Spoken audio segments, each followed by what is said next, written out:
अध्यक्ष जेपी नड्डा से मुलाकात के बाद मुख्यमंत्री तीरथ सिंह रावत को बृहस्पतिवार की शाम देहरादून लौटना था, पर अचानक उनकी वापसी का कार्यक्रम टल गया। अभी ये रहस्य बना है कि आखिर पार्टी के केंद्रीय नेताओं से उन्हें क्या दिशा निर्देश मिले हैं। मुख्यमंत्री खेमे का कहना है कि तीरथ सिंह रावत उपचुनाव में जाएंगे और अब गेंद चुनाव आयोग के पाले में है। चर्चा ये भी है कि 2-3 दिन में पार्टी का केंद्रीय नेतृत्व कोई बड़ा फैसला ले सकता है। ये बड़ा फैसला क्या है, इस पर कोई भी खुलकर बात नहीं कर रहा।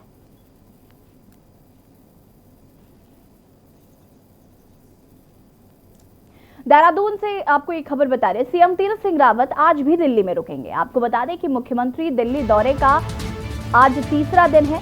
इससे पहले भी कई बार मुख्यमंत्री तीरथ सिंह रावत दिल्ली दौरे पर रह चुके हैं और वहां पर उन्होंने जाके उस मुलाकात को औपचारिक मुलाकात कहा जा रहा था, लेकिन इस बार उन्हें वापस लौटना था, लेकिन उनका वापसी का जो दौरा रहा वो टल गया।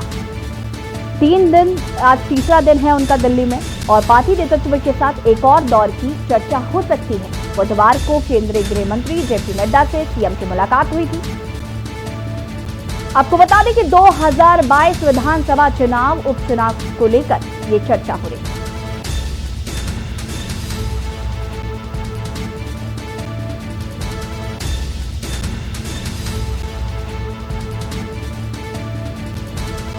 और इसी खबर पर ज्यादा जानकारी के साथ दिल्ली ब्यूरो चीफ अमित दुबे हमारे साथ लाइव जुड़े हुए हैं और हमारे साथ उत्तराखंड से देहरादून ब्यूरो चीफ राजेश वर्मा जी साथ जुड़े हुए हैं। अमित, सबसे पहले आपके पास आऊंगी। तीरथ सिंह रावत का ये जो दौरा है 3 दिवसीय दौरा हो चुका है, क्योंकि आज तीसरा दिन है उनका दिल्ली में और उनकी वापसी होनी थी वापस, लेकिन वो वापस नहीं गए। ये जो दौरा रहा वो भी टल गया। आखिर क्या बड़ी वजह मानी जा रही है? क्या उत्तराखंड की राजनीति में सब ठीक ठाक नहीं है? देखिए, अब तक केंद्रीय नेतृत्व की कोई दिशा निर्देश तीरथ सिंह रावत को नहीं मिला है।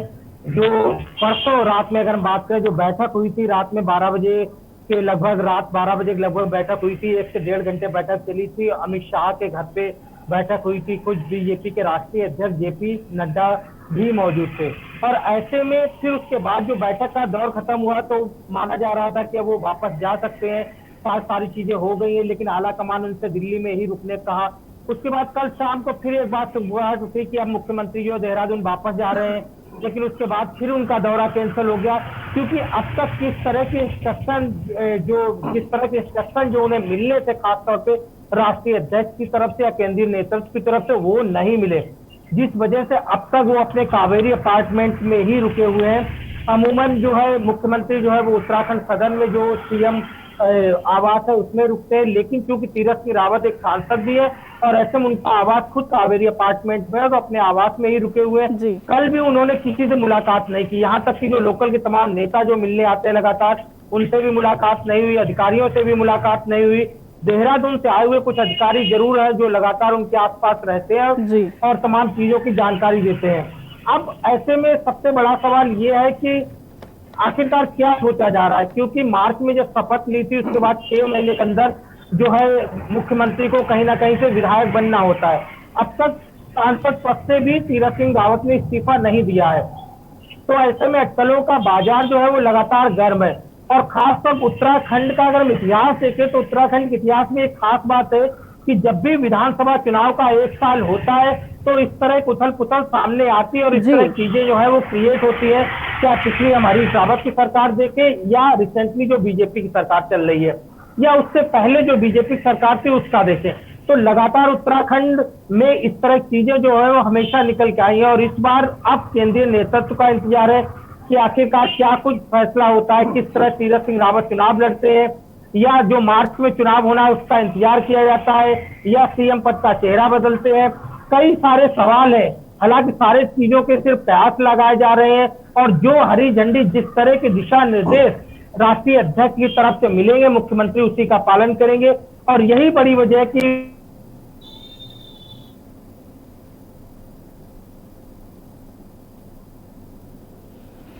जी अमित, बिल्कुल मीटिंग हो जाए। जी बिल्कुल, तो कहीं ना कहीं एक बड़ा फेरबदल या कह सकते हैं एक बड़ा फैसला जो है वो केंद्रीय नेतृत्व द्वारा लिया जा सकता है। इसको लेकर अभी भी जो है वो कयास ही लगाए जा रहे हैं, अभी तक कोई भी खुलकर बात नहीं कर रहा है। राजेश जी हमारे साथ लगातार जुड़े हुए हैं। राजेश जी, जैसे कि अभी अमित बता रहे थे कि उत्तराखंड की राजनीति में इस तरीके की हलचलें अक्सर देखने को मिलती है और इतिहास गवाह रहा है कि ऐसी चीजें जो हैं वो आए दिन विधानसभा जब चुनाव होते हैं उससे पहले देखने को मिलने लगती हैं। इस बार जिस तरीके से अभी चिंतन मंथन भी पार्टी की तरफ से किया जा रहा था, उस पर तमाम तरीके की चर्चाएं जो हैं वो की जा रही थी। आपके हिसाब से अब जो आज बातचीत हो सकती है उसमें क्या अहम फैसले लिए जा सकते हैं? क्योंकि अगर हम बात करें तो भाजपा कांग्रेस दिल्ली दरबार में अकेले जो है उनके फैसलों को लेकर के वो अटकी हुई है और लगातार जिस तरीके से मुख्यमंत्री तीरथ सिंह रावत का भी जो है एक दिन का दौरा था, वो कल को वापसी जो है देहरादून आना था, लेकिन वो कल नहीं आया और आज भी वो वहीं पर मौजूद है और संभवतः ये जताई जा रही है कि कल दोबारा जो है प्रदेश राष्ट्रीय अध्यक्ष जो है उनसे उनकी मुलाकात हो सकती है। दूसरी बात ये भी है कि उसी के साथ साथ अगर हम विपक्ष को देखें, यानी कि कांग्रेस जो है वो भी एक बाजार जो है, उनका भी एक राजनीतिक बाजार जो है वो कहीं ना कहीं गरमाया हुआ है और एक ऐसी भी अटकलें लगाई जा रही है कि जो शायद अगर वो भी कांग्रेस भी वो इस प्रतीक्षा में है कि जो कोई बड़ा फैसला पहले भाजपा अपनी तरफ से ले, क्या नेतृत्व परिवर्तन दोबारा होने की जो अटकलें लगाई जा रही है वो उस पर डिसाइड करे या फिर अगर उपचुनाव अगर लड़े जाते हैं तो उसको लेकर के भी कुछ चीज जो मंथन जो है भाजपा का जिस तरीके से दिल्ली में चल रहा है वो क्लियर हो जाए। तो एक ये असमंजस की स्थिति जो है वो साफ तौर, लेकिन इसके साथ साथ जैसे हम एक अपनी जो सूत्रों के हवाले से जो खबर आ रही है, जिस तरीके से इनपुट आ रहा है कि एक अटकल ये भी है कि हो सकता है कि एक जो 2016 और 17 में जो जब एक बड़ा खेमा जो है कांग्रेस से निकल करके भाजपा में शामिल हुआ था, शायद उसी तरीके का एक बार इतिहास जो है, बड़ा खेमा तो नहीं कह सकते लेकिन कितना बड़ा हो सकता है ये भी नहीं कह सकते कि, लेकिन ये जा रहा है कि एक बड़ा खेमा जो है वो दोबारा जो है कांग्रेस भाजपा से निकल करके कांग्रेस में जो है वो शामिल हो सकता है, क्योंकि दिल्ली आने से पहले कुछ जो बड़े दिग्गज नेता है भाजपा के और कांग्रेस के, उन लोगों की एक बैठक हुई है, गुप्तगू एक बैठक हुई है जिसके कयास यही लगाए जा रहे हैं कि शायद जो दिल्ली की जो अटकलें हैं वो कहीं ना कहीं भाजपा और कहीं कांग्रेस की जो डिसीजन अभी तक नहीं लिया जा रहा है वो शायद इसी वजह से नहीं लिया जा रहा है, क्योंकि हो सकता है कि ये वहां दिल्ली से लास्ट ऐसा निकले कि जो उत्तराखंड की राजनीति के समीकरण, जो भाजपा के जो समीकरण है खास तौर से, उनको बिल्कुल फेरबदल कर दे। यानी कि जो जिस तरीके से आप एक चौतरफा जो एक घेरने की तैयारी जो है वो कहीं ना कहीं विपक्ष ने कर ली है और एक तैयारी के साथ साथ एक बड़ा सपोर्ट जो है उसको कांग्रेस को जो है कहीं ना कहीं आने वाले समय में जो है वो उत्तराखंड में मिल सकता है। तो ये तमाम ऐसे प्रयास है, ऐसे सूत्र जो है हमारे बता रहे हैं कि बड़ा खेमा जो है कहीं ना कहीं एक बड़े कुछ लोग जो है वो कहीं ना कहीं जो है भाजपा छोड़ करके कांग्रेस में ज्वाइन कर सकते हैं और ये अटकलों का बाजार बहुत सब गर्मी से जो है वो मार्केट के अंदर, यानी कि जो है राजनीति के गलियारों में जो है वो बहुत तेजी से है। लेकिन अभी ये कहना भी उचित नहीं होगा, लेकिन जिस तरीके से जब तक दिल्ली में जो हाईकमान है, जिस तरीके से भाजपा की बंद कमरों में बैठक हो रही है मुख्यमंत्री के साथ, और वहीं विपक्ष की अगर बात करें तो बंद कमरों में अभी तक नेता प्रतिपक्ष से लेकर प्रदेश अध्यक्ष का जो चुनाव जो है वो अभी तक केंद्र से नहीं हो पाया कांग्रेस का, तो छोटी सीमित तरीके से रह रही प्रदेश के अंदर कांग्रेस में अभी तक अगर 10 विधायकों की टीम में के साथ साथ प्रदेश अध्यक्ष का चुनाव नहीं हो पाता है, वो भी 5 दिन अब तक कांग्रेस के होने जा रहे हैं, क्योंकि इससे साफ जाहिर होता है कि कांग्रेस अपनी टकटकी लगाई हुई है, वो सिर्फ अपनी फील्डिंग कर रही है, जहां उसको मौका मिलेगा तो वो कोई कमी और कोई कसर नहीं छोड़ेगी कैच करने के लिए, क्योंकि उसके पास इस समय पूरा ऑफर है, पूरा उस तरीके से एक रणनीति। बिल्कुल राजेश जी, आपसे और भी जानकारी लेंगे। अमित हमारे साथ लगातार जुड़े हुए हैं। अमित, जिस तरीके से अभी राजेश वर्मा जिस बात को कह रहे थे कि नेतृत्व परिवर्तन हो सकता है, ऐसे कयास लगाए जा रहे हैं, आपको क्या लगता है एक बार फिर उत्तराखंड की राजनीति में हम एक बड़ा फेरबदल देख सकते हैं? क्या नेतृत्व हो सकता है, नेतृत्व परिवर्तन हो सकता है? देखिए, जिस तरह से 2 दिन हो गए, अब तीसरा दिन है मुख्यमंत्री यहाँ रुके हुए हैं, तो कई तरह के कयास जो है वो लगातार लगाए जा रहे हैं, जिसकी मैं बात कर रहा था, क्योंकि 6 महीने के अंदर कहीं ना कहीं से एमएलए का चुनाव जीतना होता है। इस तरह का संविधान है, जो अगर हम बात करें तो रिप्रेजेंटेटिव एक्ट 151 इस बात को तस्दीक करता है, और ऐसे में अब जो चुनाव होगा तो क्या तीरथ सिंह रावत चुनाव लड़ेंगे? अगर चुनाव लड़ते हैं तो जाहिर तौर पे सांसद के लिए भी उन्हें अपना इस्तीफा देना पड़ेगा। और ऐसे में अब चीजें जो है वो क्रिटिकल स्टेज में पहुंच चुकी है। और यही बात है कि उत्तराखंड की जिस तरह की स्थिति है उसमें केंद्रीय नेतृत्व लगातार माथापच्ची कर रहा है और अब तक किसी भी तरह का दिशा निर्देश जो है वो मुख्यमंत्री को नहीं दिया गया है। कल भी लगातार जो है मुख्यमंत्री इस बात का इंतजार करते रहे कि राष्ट्रीय अध्यक्ष के यहाँ कोई आदेश या निर्देश आएगा, उन्हें बुलाया जाएगा।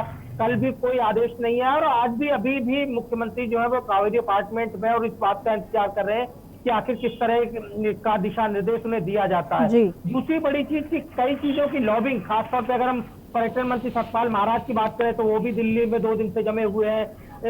अन्य जो मंत्री हैं और अन्य जो विधायक हैं उनके भी लगातार दिल्ली में आने की चर्चा है।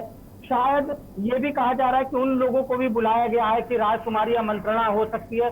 तो कई चीजों को लेके जो है वो लगातार डिस्कशन चल रहा है अब तक, क्योंकि चीजें जो है वो सीक्रेट वे में चल रही है। क्या त्रिवेंद्र सिंह रावत के दौरान जब उनका कार्यकाल रहा उस दौरान जो हम लोगों ने अंदरूनी गुटबाजी देखी थी, जो अंदरूनी कलह जिसका जिक्र लगातार किया जा रहा है वो देखी थी, क्या वो कलह जो है वो अभी खत्म नहीं हो पाई है? अगर नेतृत्व परिवर्तन होता है तो क्या हम इसे बड़ी वजह मान सकते हैं?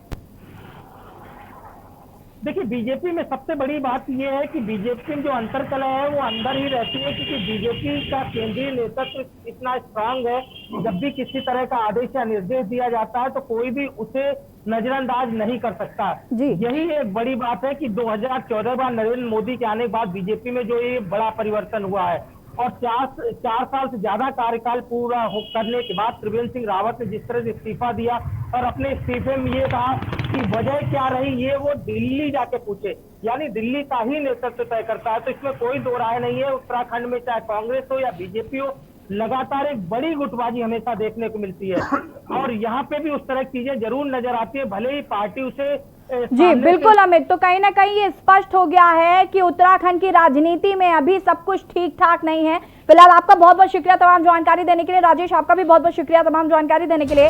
और यहाँ पर हम बात कर रहे हैं मुख्यमंत्री के दिल्ली दौरे का, आज तीसरा दिन हो गया है और अभी भी किसी तरीके का केंद्र की तरफ से कोई दिशा निर्देश नहीं दिया गया है। ऐसे में बड़ा सवाल उठता है कि क्या उत्तराखंड की राजनीति में बड़ा फेरबदल हो सकता है? क्या एक बार फिर हम नेतृत्व परिवर्तन देखेंगे उत्तराखंड की राजनीति में? आपको बता दें कि विधानसभा चुनाव होने हैं 2022 में और उसको लेकर केंद्र की अगर हम बात करें तो केंद्रीय नेतृत्व लगातार हर जहां भी चुनाव होने हैं वहां पर कवायद तेज कर चुका है, राजनीति तेज हो चुकी है और कहीं ना कहीं एक जो हलचल है वो लगातार देखने को मिल रही है। लेकिन उत्तराखंड की राजनीति में सब कुछ ठीक ठाक नहीं है।